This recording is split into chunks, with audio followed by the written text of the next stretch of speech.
Hello. So I'm outside, as you can see, with a giant floppy hat. So the sound quality might not be great here since there's lots of birds and there are probably going to be a few cars. But you know what? I just feel like lying in the sun and reading and getting horribly sunburnt, because this is a ritual for me, basically.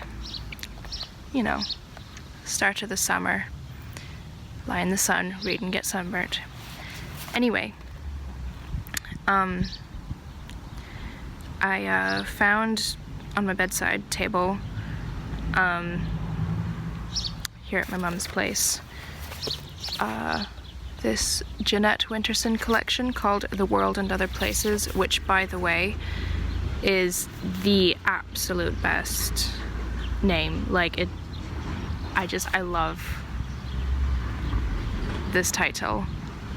And I really think, you know, with a short story and with a poem, a title can, like, take it from being good to being amazing and excellent. This hat looks a bit silly. Oh well. Anyway, The World and Other Places is the title of this collection of short stories. And I am going to be reading Disappearance 1. So, here we go. Disappearance 1. This morning, I noticed, fix this first. Okay. This morning, I noticed there was one room missing. I had woken up, as usual. Okay. Goodness gracious. Maybe if I hold on to it. Oh, is it raining? It's raining a little bit. Well, we'll see if I can finish this without getting soaked. We'll see. Anyway, this morning, there was one room missing. I had woken up as usual to the morning noise of singing drills and chirpy workmen, and the aviary of tradesmen building individual nests out of the hollow of a derelict house. I wound up my clockwork sufficiently to tick out onto the waking streets and buzz a newspaper off the sleep-deprived vendor. Like the rest of the poor in sleep of the coming 21st century, he was a money junkie, trading shut-eye for a tight fist. Nobody can afford to sleep anymore. Do you realize how much it costs? "Wake up, Benny," I said, his head on a pillow of tabloid tits. "Where's the money?" he said. "Give me the money." Then, as the morning light took a swing at his retina, he saw it was me and slumped back again onto the newsprint bosoms. "You need to get some sleep," I said. "Some of us have got a wife and kids to support. And a Mercedes and a mistress." He scowled at me through the slits above his nose. "Get lost." "I will. I'm going back to bed." Bloody pervert. I know. It's the likes of me who... The likes of me who what?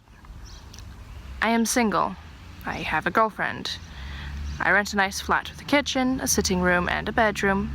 And in the bedroom, with the curtains drawn, sometimes open, sometimes in the middle of the day, sometimes for pleasurable hours all morning, naked, warm, I sleep.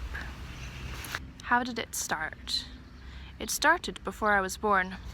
The little kicking foot pitching in the goal space of my mother's belly.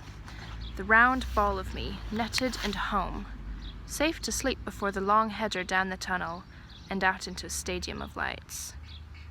When I was born, pharaoh-domed and blue, pointed and Picassoed, a cubist baby of lines and planes, not breathing human yet, still corded to God's architecture. Small gasps and liquid eyes. Look at me now. Here I am. I slept. When I was a wriggler, a crawler, a toddler, an upright, a walker, a runner, a high flyer, spaced out, I slept. It came naturally to me. I lay down, closed my eyes. I slept. Everyone I knew slept too. Even my parents, the vicar. And then I was offered the job of a particle in factory physics.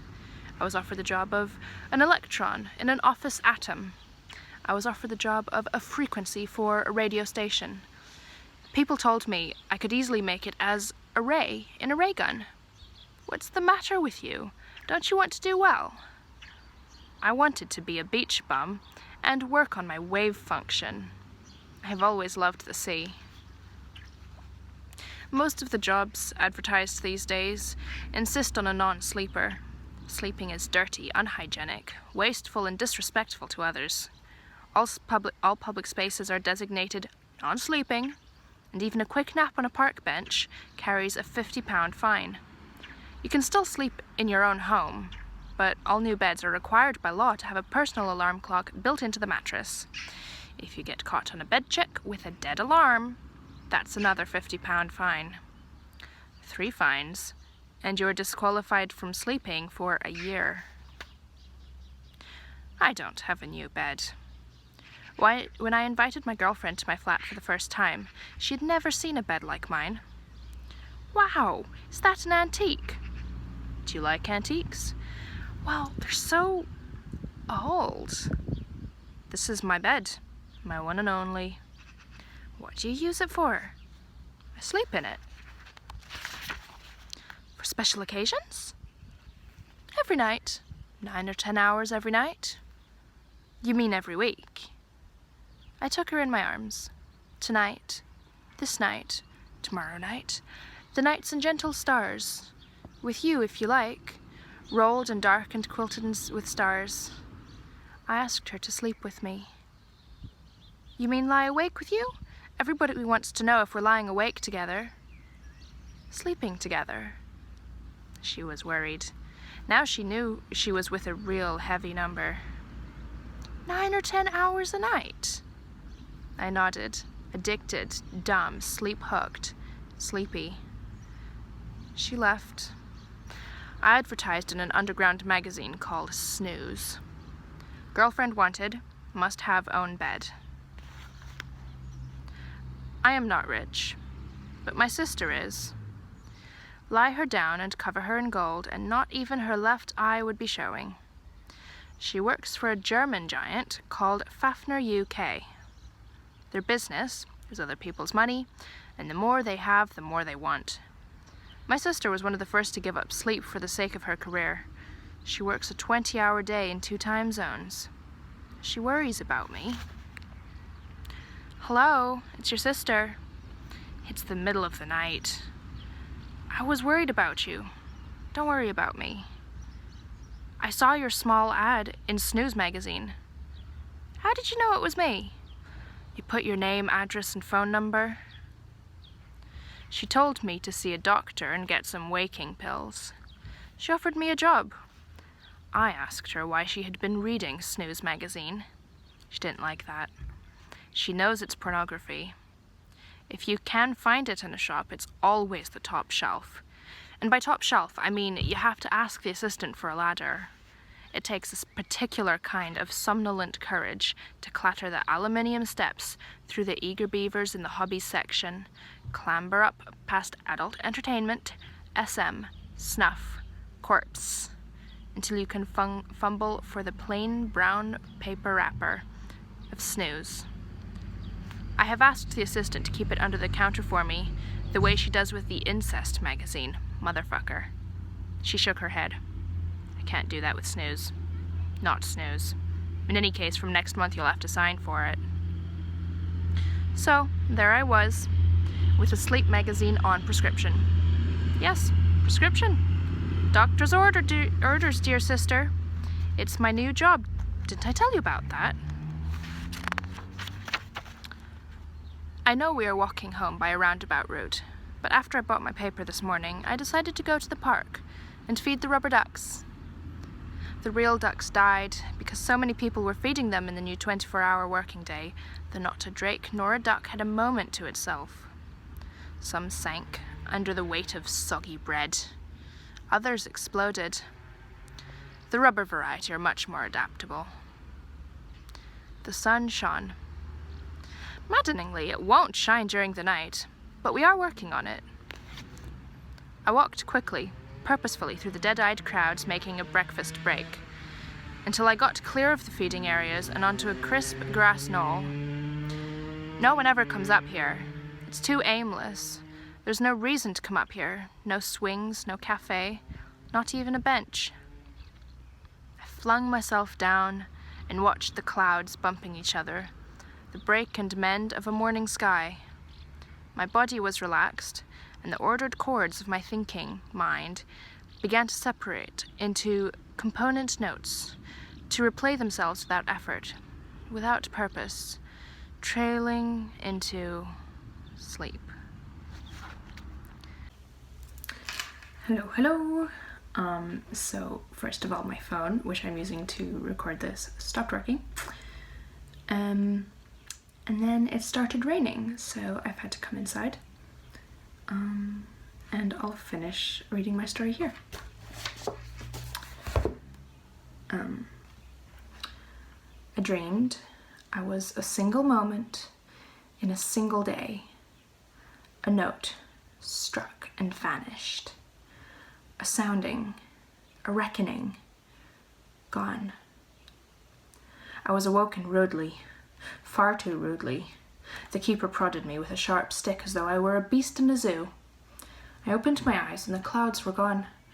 Grey face, a dirty uniform, the customary slashes of the barely open lids, and the clenched fist scrawling a ticket. Do you remember when park keepers used to spear litter and chat to mothers at the sandpit? No more. These scabrous patrols have stun batons and two-way radios. They clean up homosexuals and sleepers, and prefer to be known by their official tag of public space enforcement officers. Unfortunately, mine had fallen over. It happened suddenly. He was punching out his fine code when he toppled forward, face down, into the grass. I turned him over and felt his pulse. Now I would be charged with murder. He was not dead. He was snoring. Carefully, I put his hat over his eyes and made a little palisade around him out of the plastic spokes and fluttery tape the keepers carry to cordon off areas of maximum security, like the rubber duck pond. As I went down the knoll, I looked back. There was a faint blue gas settling at his head. I'd heard of this, but I'd never seen it. It's what happens when the dreams return. Which is what I am, a dreamer. I should write that with a capital. It has a title, it exists. Someone has to do it. I don't know how many of us there are. My ID card says civil servant, and I try to dream as politely as possible. I dream because you don't.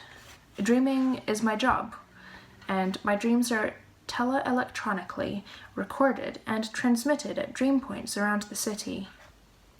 When the no-sleep lifestyle was pioneered, it was soon discovered that people functioned better if they had a dream boost. A pad on the heart and the wrist can electronically lull the body into a sleep state in seconds. But it can't dream. I can. And if you'd like to try me, last night's will be on the headset in about an hour. You're working as a dreamer? Yes, and you're ringing me in the middle of the night. I'm so sorry. I had no idea you were official. Shall I send you a free disc? Oh, I'd love that. Mark it private, will you? She put down the phone. Tough girls don't dream. Mark it private. The same could be said of the sleep bar I go to at the weekends. It's called Morpheus's Cave. It's dark, silent, racked with beds and open arms.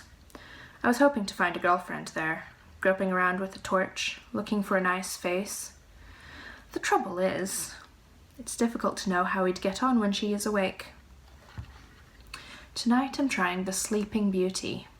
It caters for a younger crowd who just want to drop off for an hour if they're passing. Maybe I'll find someone to talk to. Talking and dreaming. Dreaming and talking. All these clocks and no time. In my city of dreams, the roads lead nowhere. That is, they lead off the edge of the world into infinite space. Under my feet, the road quickens, like a moving track at the airport. It is the road itself that carries me forward until there is nothing under my feet but air. Where to now, without tarmac and map? What direction do I take now that all directions can be taken? I dream I am in a square, with tall houses on 3 sides. On the 4th side, the house fronts are a facade, and behind them are the pipes and vents and chambers of the Underground Railway. I want to get down to the railway. I can hear the noises of the trains and the voices of the stokers. The only way down is by a shaft ladder covered by a glass manhole. I can't prise the manhole up. I could smash it, but I know that I mustn't. A woman comes out from one of the tall houses and asks me to go away. I tell her about the railway and she says it's disused. The builders will be coming in tomorrow. When she has gone, I am in utter despair. How will I ever get down the ladder if the chamber is built over?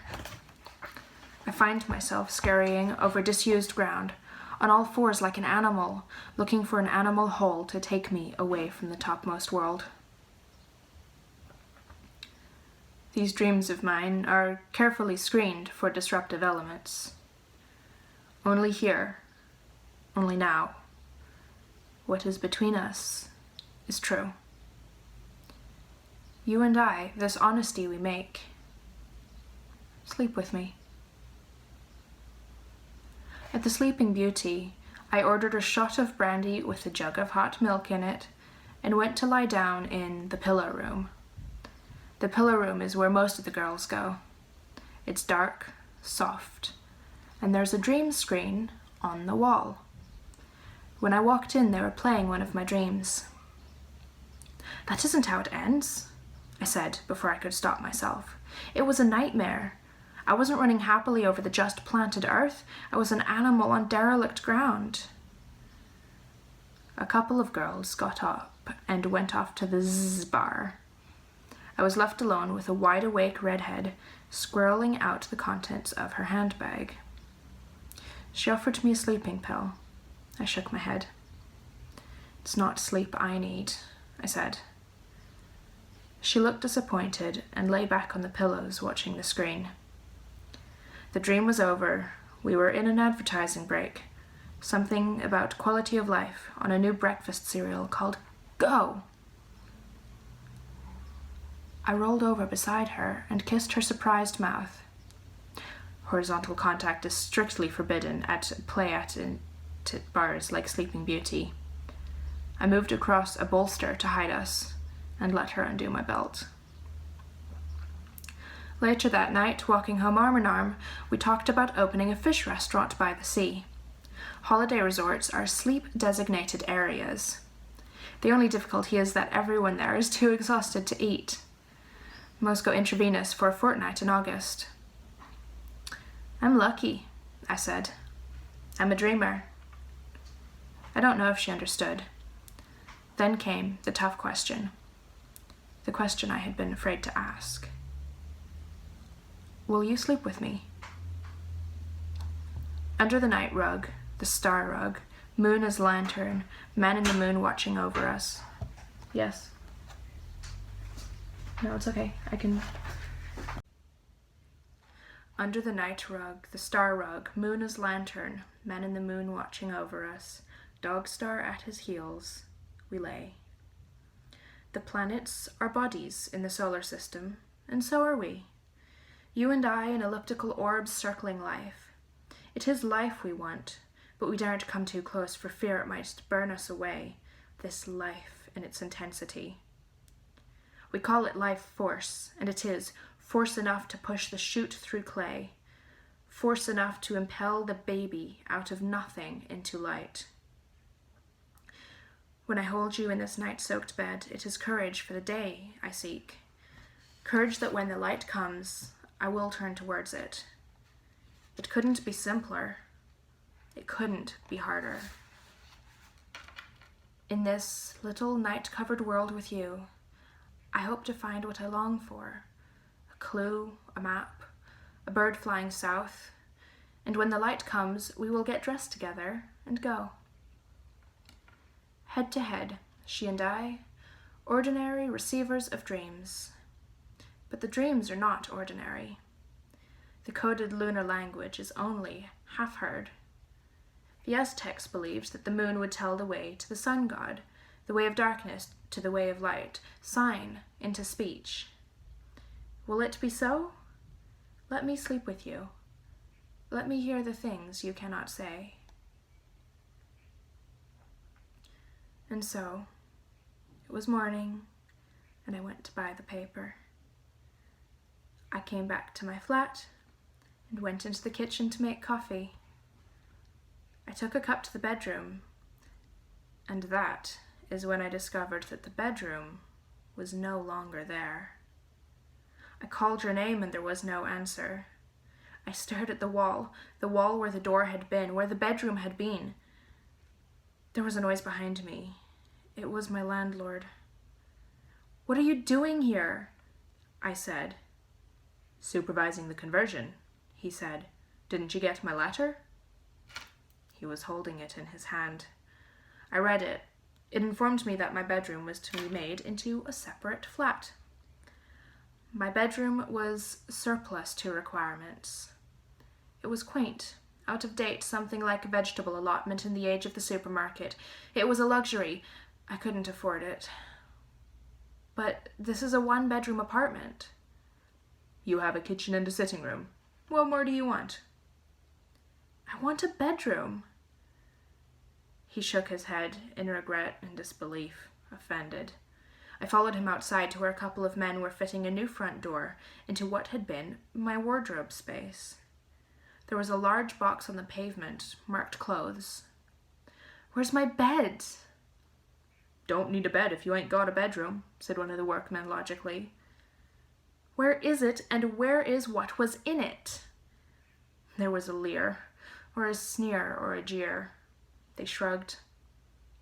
"Ask in the Macbeth," they said, pointing to the pub at the end of the road. I ran down there.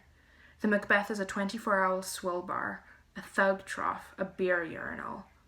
As I crashed through the doors into the pounding fists of the bass speakers, I saw my bed, trussed, trophied, pissed on, stabbed, empty. Where is she? Sometimes I think I'll find her as though I had never lost her. Sometimes at the draw and ebb of the sea on a clear night, I see her walking just in front of me, and I swear there are footprints. She was a clue I tried to follow, but I live in a world that has lost the plot. Sleep now, and hope to dream.